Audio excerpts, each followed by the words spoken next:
Thank you so much for supporting us by just simply listening to Tailgate Talk. I'm host Sean Ritter. You can find me on socials at On Air Ritter. That's RIDDER. The show itself is at On the Tailgate. Would love to hear from you. Got a pretty exciting show on tap today, one we mentioned in our last episode. We're on location at archery shop that I shoot at a lot, getting ready for turkey season, talking about all kinds of stuff, springtime, in and around not just Wisconsin, but all of the Midwest. So let's just jump into it.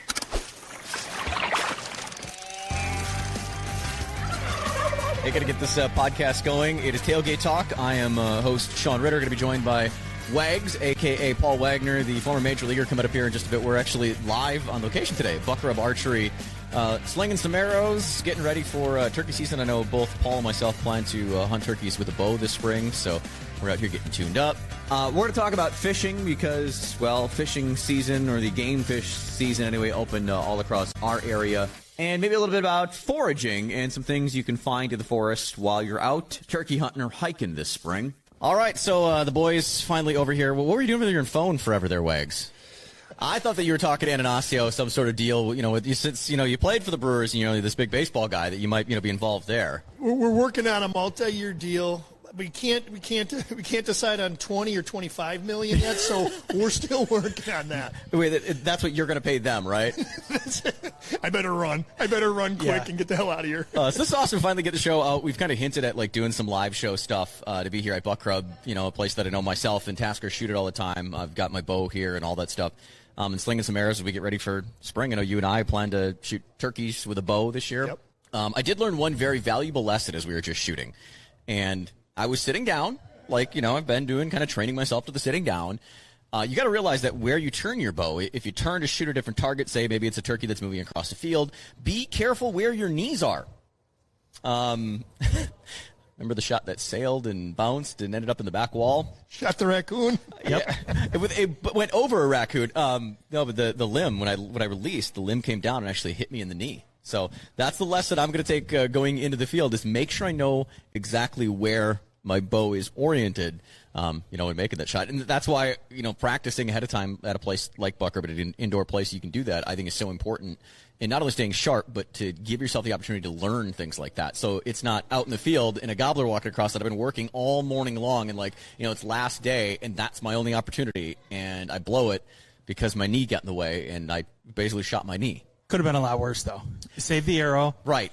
You're not injured. Right. So, like I said, hit back wall. My first thought was, oh, there goes that field tip. But luckily, it just hit in a position. Still safe. I didn't lose it. I didn't break the arrow, most importantly. So, any tips you can think of as ways that you get ready, for turkey season, Wag, since you've been doing this forever? Well, I did when we first walked in and I saw you. I wanted to make sure that I was on I'll be in the blind, but I won't be on the ground. So I will be on a chair or a stool of some sort that I have. But I do have to remember to pick up some broadheads for my turkey, my larger rage broadheads. And the one thing is, as I get older here, I don't know if it was really dark in there or lit up, but I think I may have to bring my cheaters out to the blind, because if a gobbler comes in at about 6:42 or 6:52 and I can't see, I'm like, I got to make sure I can see this thing. Oh, yeah, the eyesight, and, you know what? As I look out of the range right now, it's darker. I think they turned the lights off. So it was lighter when we were out there, if that makes you feel any better or worse. I don't think it was. And I don't have my sunglasses on either. Anyway, anything you want to add to it at all? Well, I've never done turkey, but I think just, getting out and pulling it back a couple times, getting used to, the different positions you might be sitting in, and just getting comfortable shooting as you learned. Yeah. Don't hit your knee, and make sure that you feel comfortable drawing back from a sitting position or something different from, standing from your tree stand, like I am so used to. Just getting comfortable with those and making sure you're feeling comfortable and dialed in and your sight isn't moved. That's a big thing. So I think it's really nice when you have the animals out there, so I can see you guys use the lighted nocks when you were shooting on the range here. I could see where you can always talk about where to shoot the turkey, where's your kill shot. But when you do need to get out to the field, you do need to get out to the range, and you do need to shoot at a target like that. It's one of those things where you get an idea of where you are. There's one time where you shot and you said, I'm a little too high. Yep. I knew it exactly. I agree. I think 3D targets are fantastic for exactly that, because you can hit a dot all day, yes, from any way, any position. But what's great about a 3D target is you can orient it differently. You can turn the target a different way because the turkey's not always going to come broadside right at you. Right, it's not always a perfect shot. Right, it may be showing you its backside, and then where do you shoot? Right up the chute, right. Technically. Yeah. So to call that a Texas heart shot? Yeah. To be able to actually picture and see it, I think it better prepares you for in the field when presented with that exact opportunity. Notice the other thing that I'm doing, that I'm not just wearing my Vortex Bino harness, because I'm trying to advertise Vortex in any way, shape, or form. It's because I'll be wearing them in the field, and that's how I'm going to be shooting. So again, getting used to drawing my bow, sitting in positions, moving around, doing things with this on me that I'll be wearing in the field. So that way, when I get out in the field, I'm not feeling uncomfortable because of it. Right. When you had everything on, and you're right, and I was thinking the same thing, but I'm like, if I'm going to be in that blind, and if I do have something, I can take the heavy sweatshirt off or something like that, because I'll probably be more comfortable not just sitting in the open air. Yeah, that was one thing I realized last year. I bought a new pullover that was just a quarter zip, and it was a little baggy, but I had to think about that with my arm that I had on the bow, not my drawing arm, because it was baggy enough to the point that I had to be very conscious of not making sure that flak that was in my arm would get in the way of the bowstring. So it's just, making sure that you're prepared for all those different situations, and, obviously just getting out there and having the stuff you need when you're going to be out there in the day, like you said, with your harness and everything. So it's just all those little things you don't think about. And then when you get up in the stand or you get out in your blind, you're like, oh man, I haven't done this before. Right. Yeah. And then it's game time. It's showtime. So, but. Yeah, that's what is so great about having places like this, be it whether it's Bucker where we are or any of the other archery shops in around the area that offer, indoor ranges, especially ones that have 3D indoor ranges, because throughout the winter of staying sharp, and I posted this on my Instagram just the other day. It's at On Air Ritter if you want to track us there. Our show, by the way, is at On the Tailgate. But I had said that I feel guilty and feel bad to myself because I didn't keep up with shooting my bow throughout the winter. And I was afraid that by not keeping up with it, that muscle memory is so important in archery, that come spring, I'm not going to have that muscle memory built in myself that I really kind of ingrained in throughout the fall when I was in here shooting a lot and shooting 3D, outside and stuff and getting used to it. So this is my vow to stick back with it and stick with it, throughout the spring and throughout the summer and into next fall. So I'm in a good shape, which I can feel at my shoulder already. Just a couple of times I'm pulling back. I'm like, oh yeah, I'm definitely not in shape. Yeah, after we sent our first couple down the range, we were going out there to pick them up, and my first thought was, man, this feels good to be back in here. So exactly, and I pull it back, and I was like this. I was like, whoa. I was my left arm was shaking. I'm like, this is why I shoot most of the summer. We've talked a lot about archery because we're here doing that. We were shooting, but fishing. Man, it feels good to be looking at going back out and, there's, some species, panfish, things you can fish year round, but, everybody really get back out and kind of get into, the game species of the state. So I have not caught a muskie in my new kayak yet. Just quick update on that. The Lightning Strike has not put a muskie in the boat because obviously I can't fish muskies yet. So that's why I'm excited that I'm going to be able to get out and, chase some of those big, more predator fish. Yeah, it'll be fun. It'll be fun, especially in that scenario. I did hear, we did talk earlier about your escapade with trying to get in and out of a kayak. And now we're the rolling situation. Yeah. And I think I'm going to stay in I'm going to stay a little bit more stable and universal or normalcy. Like the kayaking and the fly fishing for a muskie. I've seen it, but yeah. By the way, if you want to hear that story, it's on the latest episode, the one before this one. So you go back to that episode on our podcast page. You'll hear Tasker telling the story of rolling around out of a kayak in front of a dock and giving people all over the lake a lot of entertainment. Yeah, and I haven't caught salmon yet or trout with my fly rod. So I did get out. I did buy that. I went out last week or 2 weeks ago, and I was out for a couple hours and had a couple jumping around, but no luck. Kept trying to drop it right on top there, but that's all right. It's just nice to be outside. I got a little sun on my face, and it felt good to be back outdoors again. I feel you with that because I feel repetitive in I've got a YouTube channel, too, that I'm putting out some different hunting stuff content around being a busy dad and taking advantage of the time that you have. And there's been a lot of times where I'm out and I don't catch anything. And I feel like am I a failure for that? No. I feel like I'm repetitive, though, and I say exactly what you just said there. It's still just nice to be out. It feels so good. Fresh air. Right. You've got a couple of hours when, you can check out instead of laying on the couch just doing nothing. Just get out, even if I don't catch anything, just still to have a rod in my hand and be, throwing it, still feels dang good. That's what it's all about, is enjoying the outdoors, right? Absolutely. Absolutely. Trying to think here of where else I wanted to go with things on that. I mean, Talked about the goals of wanting to get a muskie in my kayak. Here's one for you that you can Yeah. represent however you want to do it. So I work with individuals in the area pitching. We have a couple of kids. I have actually one kid who is going to Miami of Ohio. He's rehabbing right now, but what he has done, and I've heard about this and I've seen it, but I've never done it. They bow fish. Now, I know a lot of people are going to call in and say they've been doing it for a long time and this, but you know what? These guys, they love it.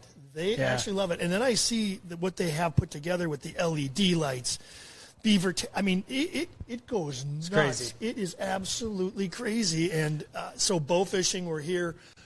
I've never done it before. I haven't either. I haven't set up my rig for it. I know you can do that. You can do it, get a separate bow, whatever you want to do it. But these guys are bow fishing, carp, gar, and it's just absolutely crazy, and they enjoy it immensely.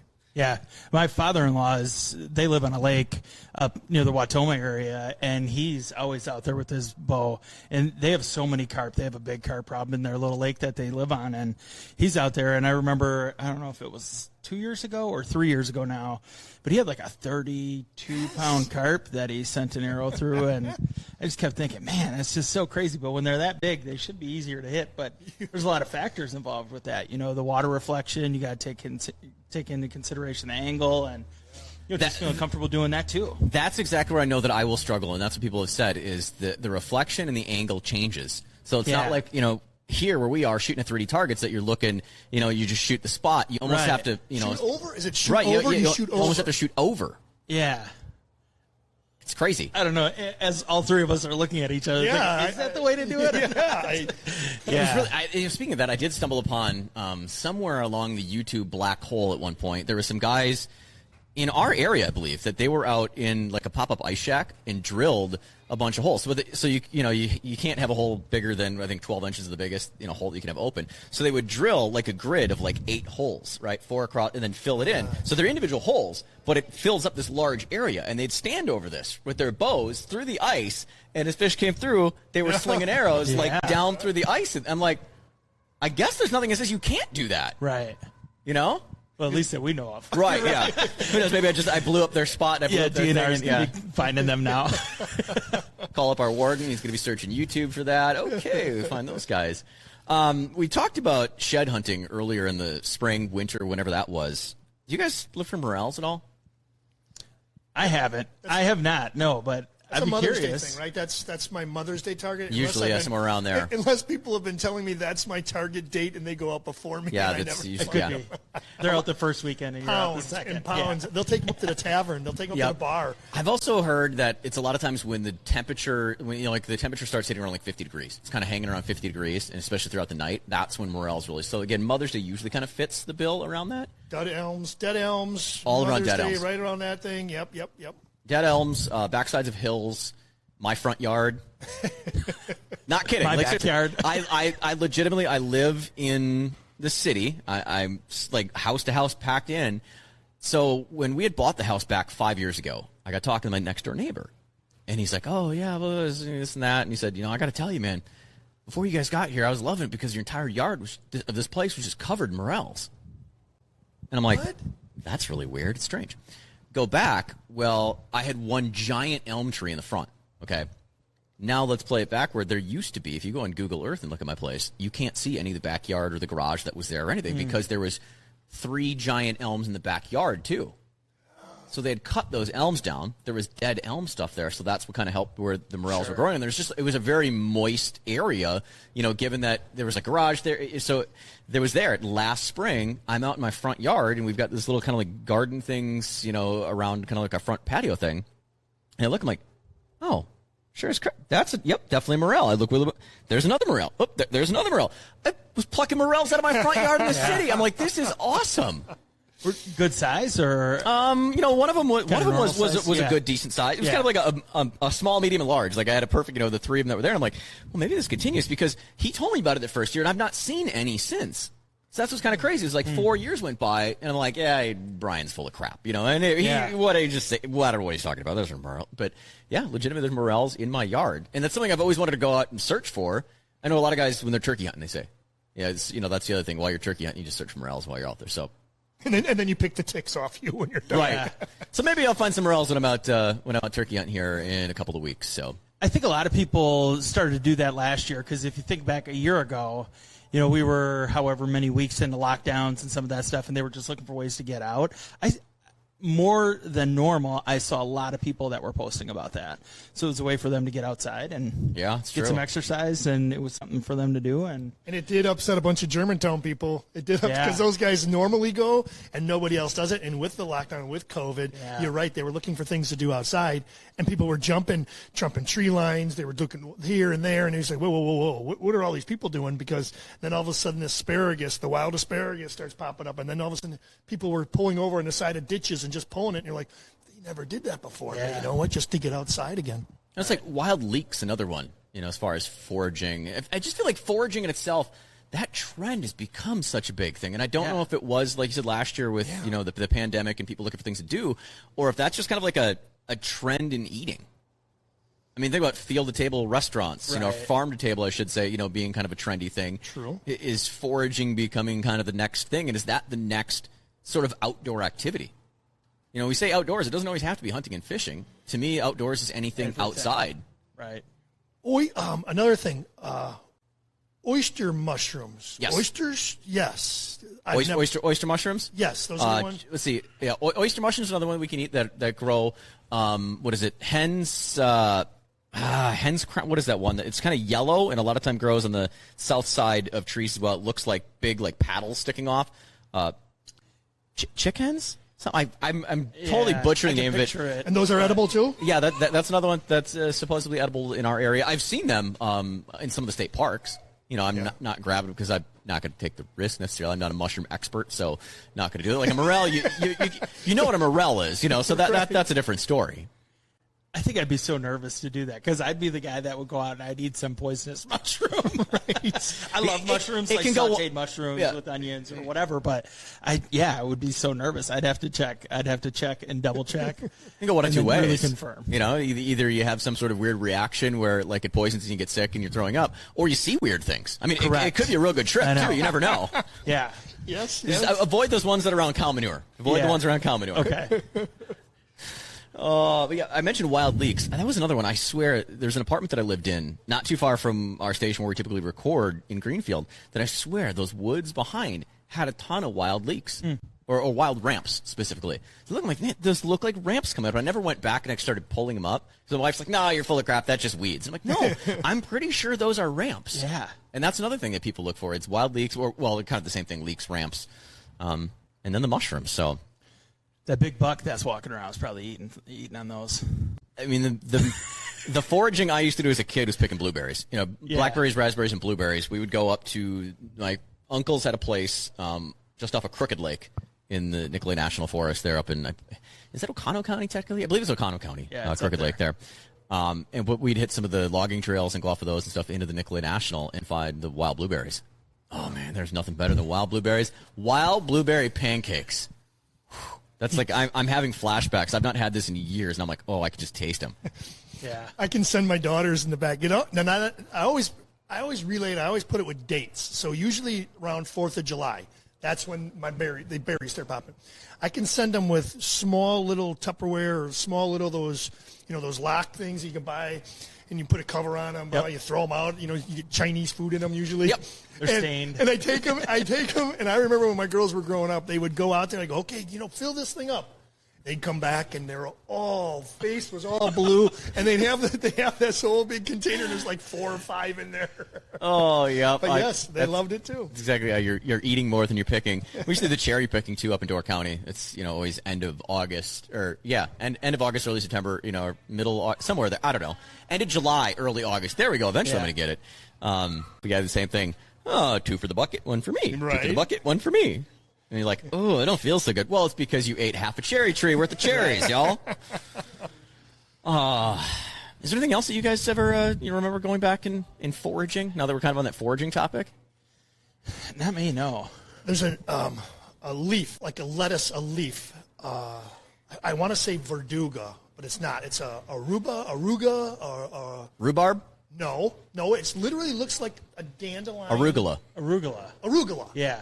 And Often found in your 50-50 salads mix. Correct. Yep. So I never knew that until a few years ago. And then all of a sudden it popped up again when we were having dinner. I'm like, yeah. And I looked it up, arugula. It looks exactly like a weed that's next to and I'm like, what are we doing there? Are we just trying to find things to eat and for roughage or what? Dandelion greens are incredibly edible. Dandelion greens are great. Really? Yeah, that's another one that's really edible is dandelion greens. So those down in a salad. Yeah. I'm going to study more in foraging. I've actually got a book that talks a lot about foraging and stuff. Maybe eventually I'll read when I have some free time. It's been just a busy spring with lots of stuff going on, and it's only getting busier. Damn, it felt good to be out slinging arrows today. Yeah, it did. It felt good. My knee does not hurt, by the way, from that's good. the accident. And I do have video proof of it that you'll be able to see somewhere either on a social page of mine or YouTube channel that will show the idiocy of banging your knee because you're not aware of where they are. Yep. All the lessons learned. So did we ever come up with a name for these live shows? I don't know if we have a specific name. These out and about? Tailgate Talk out and about? I don't know, Yeah, I don't know what we're going to have to think on that. Yeah, it is fun to get out, though, especially finally having all of us in the studio because I'm trying to think, we've only, maybe once or twice all been together in the same studio. It's usually like two people are in. And about maybe twice. It's almost always two of the three. Yeah. Here we are. We're all here. It is out nice. Bucking around. Bucking around. Hey. Maybe that's what we stick with. Well, I feel like that's a perfect way to end things here. Bucking around. It's Tailgate Talk. Again, you want to check out more episodes of our podcast. They are all available on the free iHeartRadio app. Just search us out. Really cool thing you can do, actually, on the app is you can just click subscribe right there on the podcast, and it'll auto-download right to your phone. So when you're out on the boat, in a turkey blind somewhere, with your headphones in, I would assume, you can play us data-free and listen to it. And you can go back and listen to previous episodes and a lot of stuff we're talking about. And we've covered everything from, we can talk about shed hunting. We've talked about, preparing for seasons. We've talked about, all kinds of crap.